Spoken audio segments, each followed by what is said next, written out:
40 की उम्र में 16 साल के कपड़े।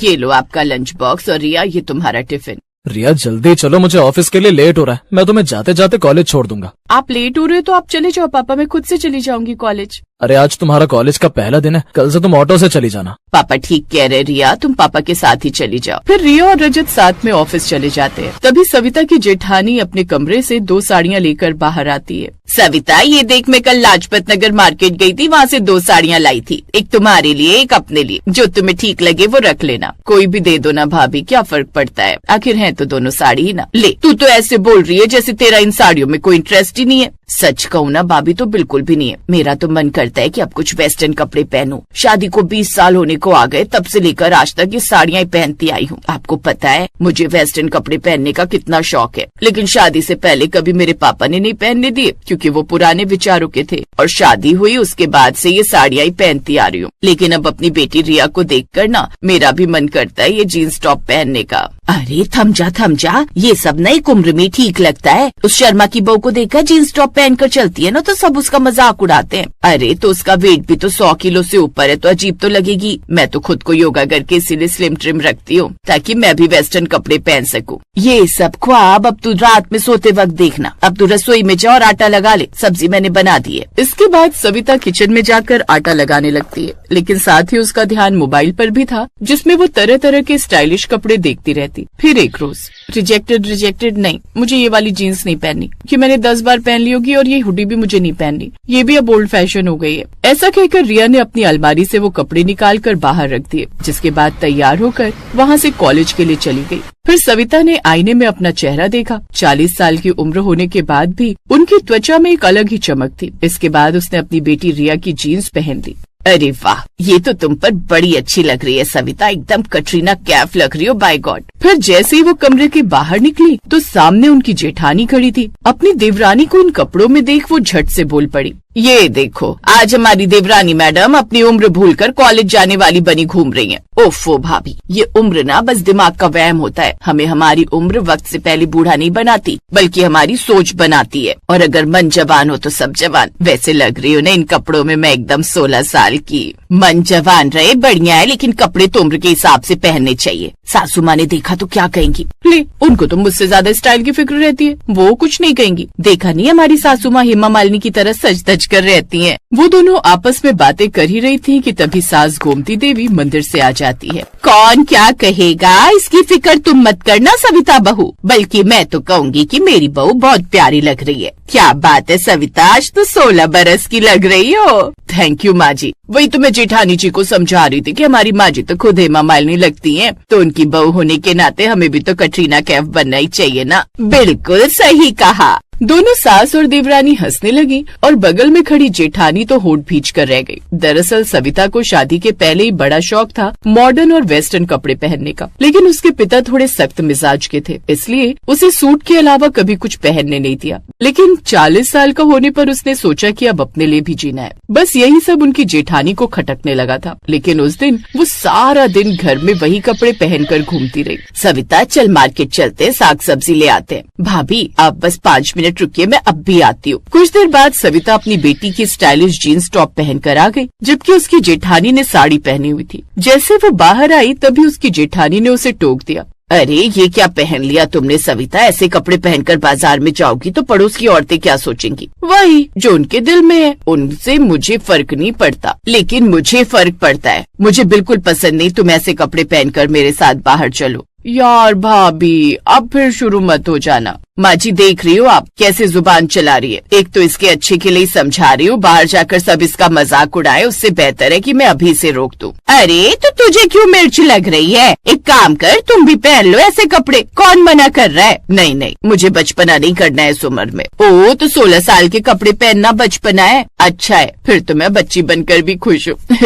अब चलिए नहीं तो देर हो जाएगी। सविता अपनी जेठानी के साथ बाजार की ओर चल पड़ती है। मॉडर्न कपड़े भले ही उसने पहने थे, लेकिन शर्म के मारे आंखें उसकी जेठानी अंजलि की झुकी जा रही थी। दोनों अब बाजार जाकर सब्जी खरीदने लगती हैं। भैया पालक कैसे दी? 30 रुपए किलो आंटी जी।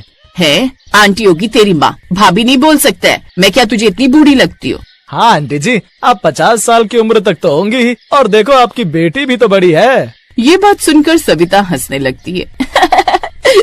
अरे मेरी देवरानी है, बेटी नहीं समझे। कुछ देर बाद वो दोनों आगे बढ़ती हैं तो उन्हें मोहल्ले की दो औरतें मिलती हैं और सविता को देख हैरान रह जाती हैं। अरे सविता जी, आप तो हीरोइन लग रही हो। आज हीरोइन बनने का इरादा था क्या? हीरोइन तो नहीं, लेकिन बस खुद को भूलना नहीं चाहती, इसलिए सोचा अब खुद के दिल का भी कर लिया जाए। लेकिन ये बात दूसरी पड़ोसन सुजाता को बर्दाश्त नहीं हुई। वैसे एक बात कहूँ, ये सब फैशन 40 के बाद सूट नहीं करता। लोग बातें बनाएंगे तो बनाने दो, लोगों का काम है बातें बनाना और मेरा काम है खुद को खुश रखना, मुझे परवाह नहीं। और वैसे भी सुजाता भाभी, ये बताइए जो लोग ढंग के कपड़े पहनते हैं उन्हें कौन सा चैन से जीने देते हैं लोग? उन्हें भी कई बार उनके पहने हुए कलर को लेकर या डिजाइन की सेंस नहीं है, यही सब कहकर लोगों का मजाक उड़ाते ही हैं। जो भी हो, ये सब इस उम्र में शोभा नहीं देता। क्यों, मेरे कपड़ों से किसी की इज्जत खतरे में है क्या? नहीं ना, तो फिर? ये सुनकर सुजाता हंसने लगी। सुजाता, तू क्यों जल रही है? तू भी पहन ले ऐसे कपड़े। नहीं जी, मुझे जरूरत नहीं है, मैं ऐसे ही ठीक हूँ। भले सुजाता बाहरी मन से ऐसा कह रही हो, लेकिन मनी मन वो कुछ और सोच रही थी। वैसे सच में लग तो ये कमाल की रही है, और साथ ही इसके अंदर का कॉन्फिडेंस लेवल भी कितना अच्छा है, जो इसे ऐसे कपड़े पहनते हुए बिल्कुल भी झिझक नहीं हो रही। अब यहीं खड़े खड़े गप्पे मारती रहोगी या घर भी चलना है? माँ जी राह देख रही होंगी। अब दोनों सामान लेकर घर आ जाती हैं, लेकिन उसकी जेठानी घर आकर बातें बनाने लगती है। कटवा दी ना हमारी नाक, देखा कैसे वो सुजाता बातें बना रही थी, अब देखना वो पूरे मोहल्ले में जाकर ये बात फैला देगी। बोलने दो, मुझे फर्क नहीं पड़ता। अब ये बात पूरे मोहल्ले में फैल गई कि रजत की 40 साल की बीवी 16 साल के कपड़े पहनकर घूम रही है। फिर एक शाम को घर में एक छोटा सा गेट टुगेदर था। चाची सास के बेटा बहू यानी सविता के देवर देवरानी सब आए हुए थे। खाना खाते वक्त फिर वही चर्चाएं छिड़ गईं। भाभी, ये जीन्स साइज आपकी है? नहीं, रिया की है। ये सुनकर उन सभी की आंखें फैल गईं। मतलब आप दोनों के कपड़े एक जैसे? हाँ, और बहुत अच्छी बात है, कम से कम कपड़े 2-2 बार इस्तेमाल में आ जाते हैं। ये सुनकर सभी हंस पड़े, लेकिन जेठानी का मुंह बन जाता है। सभी सविता की तारीफ किए जा रहे थे। भाभी, इन कपड़ों में ना आप 40 की लगती नहीं, कोई बताएगा तो विश्वास नहीं होगा उसे। ये सुनकर सविता मुस्कुरा दी और बोली, बस दिमाग में अपनी उम्र कम रखो, सब ठीक रहता है। ये सब नाटक है, असल में उम्र बढ़ गई है तो बस। यूँ बार बार अपनी जेठानी का उसे यूँ नीचा दिखाना और यूँ सबके सामने ऐसा कहना उसे अच्छा नहीं लगा। अब कमरे में खामोशी छा गई। फिर सविता ने मुस्कुरा कर कहा, दीदी, उम्र बढ़ना कोई अपराध नहीं है, लेकिन अपने ऊपर ध्यान न देना, खुद को मुरझा देना, ये गलती है। मैं गलती नहीं करना चाहती। बहुत सही कहा बहू, मैंने तो तुम्हारी उम्र में साड़ी के अलावा कुछ सोचा भी नहीं था। काश कोई मुझे भी समझाता, ताकि जो मेरे मन में अरमान थे वो पूरे हो पाते। हम औरतें ताउम्र यही सोचकर खुद के मन की मनाही कर पाती कि लोग क्या कहेंगे, समाज क्या कहेगा। लेकिन सच तो ये है कि जब भी मौका लगे हमें फुर्सत के कुछ पल अपने लिए भी चुरा लेने चाहिए और अपने हिसाब से जी लेना चाहिए। और बड़ी बहू, उसका जो मन करे वो कर देना चाहिए। ये सुनकर अंजलि चुप हो गई, उसकी आंखें नम हो गई। मुझे लगा था तुम मेरी खुशी छीन रही हो, सब तुम्हारी तारीफ करते हैं। मुझे लगता था मैं बूढ़ी लगने लगी हूँ, इसीलिए मैं ये सब। दीदी, अगर आप चाहें तो मैं आपको भी वही स्टाइलिश कपड़े दिला दूंगी। उम्र किसी की खूबसूरती नहीं छीनती, दिमाग की सोच छीनती है। अंजलि खिलखिलाकर हंसने लगी। उस दिन के बाद उसने कभी भी सविता को रोका टोका।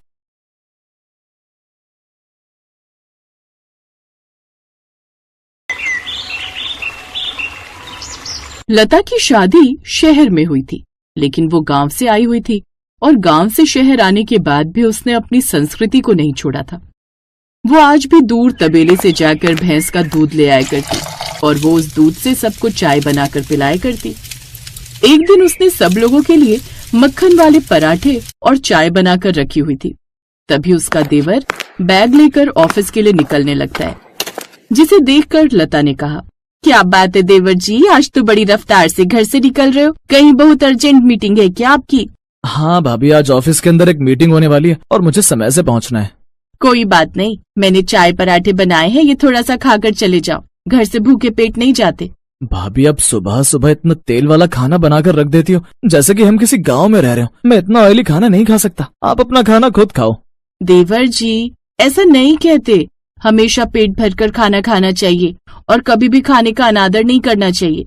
ये खाना आपके बाहर के पिज्जा पास्ता से तो कम ही खतरनाक है। भाभी, आपको तो कुछ भी समझाना बेकार है, आप तो जब देखो गवारों वाली बात करती हो, इसीलिए मैं आपसे बात ही नहीं करता। तभी वहाँ पर लता का पति आ जाता है और वो सारी बातें सुन लेता है। लता भी अपने देवर की बात सुनकर उदास हो जाती है और उसके पति ने कहा, ये क्या तरीका है छोटे अपनी भाभी से बात करने का? वो तुझसे बड़ी है और तेरे भले के लिए बोल रही है। सॉरी भाभी, गलती हो गई, गलती से मुंह से निकल गया, मैं चलता हूँ। कोई बात नहीं देवर जी, आप मेरे बेटे जैसे ही तो हैं। आप आराम से जाइए, कल से मैं आपके लिए कुछ हेल्दी बना दिया करूंगी। अब लता का देवर वहाँ से चला जाता है, जिसके बाद अर्पित ने लता पर गुस्सा करते हुए कहा, लता, तुमने इसे बहुत ज्यादा बिगाड़ा हुआ है। अगर इसे तुम थोड़ा सा समझा कर रखती तो उसका ये हाल नहीं होता। अब देखो कितनी जिद करता है और बेकार की बहस भी करने लगा है तुमसे। कितनी बदतमीजी करता है, ठीक नहीं है। जाने दीजिए ना। अब थोड़ी देर में लता के सास ससुर भी आ जाते हैं और लता सबको खाना परोस देती है। और वही लता का देवर बाइक लेकर अपने पीछे वाली गली में जाता है और तभी वहाँ पर शिवानी आती है और उसकी बाइक पर शॉर्ट ड्रेस में बैठ जाती है। क्या बात है, आज तो मेरा हीरो मेरे बुलाने पर जल्दी आ गया। जल्दी भी आया और डांट खाकर भी आया। भाभी नाश्ते की बोल रही थी, लेकिन अगर मैं नाश्ता करने बैठ जाता तो मैं तुम्हें पिक करने नहीं आ पाता। पर आज तो तुम्हें कॉलेज टाइम से जाना है ना, इसलिए बहाना बनाकर जल्दी जल्दी आना पड़ा। कितना प्यार करते हो तुम मुझसे। मैं भी तुमसे बहुत प्यार करती हूँ। बस मेरा कॉलेज पूरा हो जाए, उसके बाद तुम अपने घर पर शादी की बात कर लेना। कर तो लूंगा, लेकिन मुझे ये नहीं पता कि घर वाले शादी के लिए मानेंगे या नहीं, क्योंकि भाभी गांव से है। भले ही वो गवार है, लेकिन बहुत समझदार है। पूरे घर को उन्होंने बहुत अच्छे से संभाला हुआ है। हो सकता है माँ भाभी जैसी ही दूसरी बहू लाने के बारे में सोच रही हो। बस बहुत हो गया। तुम जानते हो कि मैं तुमसे बहुत ज्यादा प्यार करती हूँ। तुम्हें किसी भी तरह अपने घर वालों को शादी के लिए मनाना ही होगा। बस बात खत्म।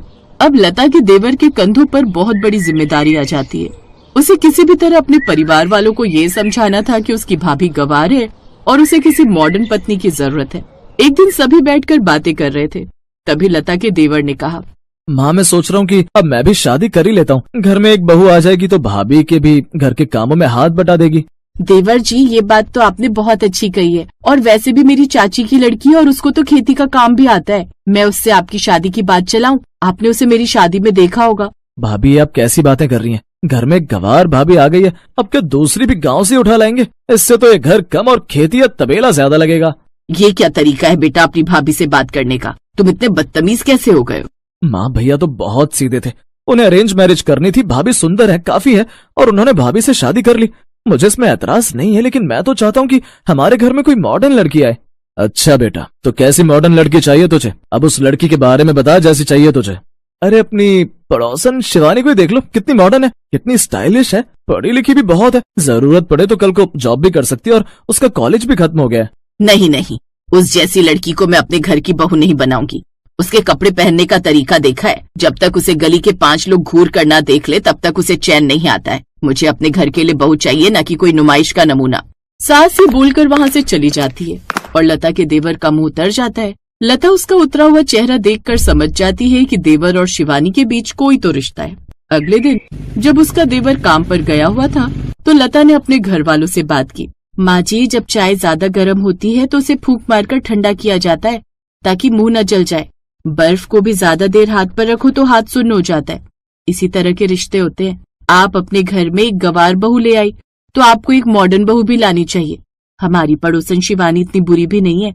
वो जो भी पहनती है ये उसकी सोच है। क्या बात है लता, तुम उस पड़ोसन की इतनी तरफदारी क्यों कर रही हो?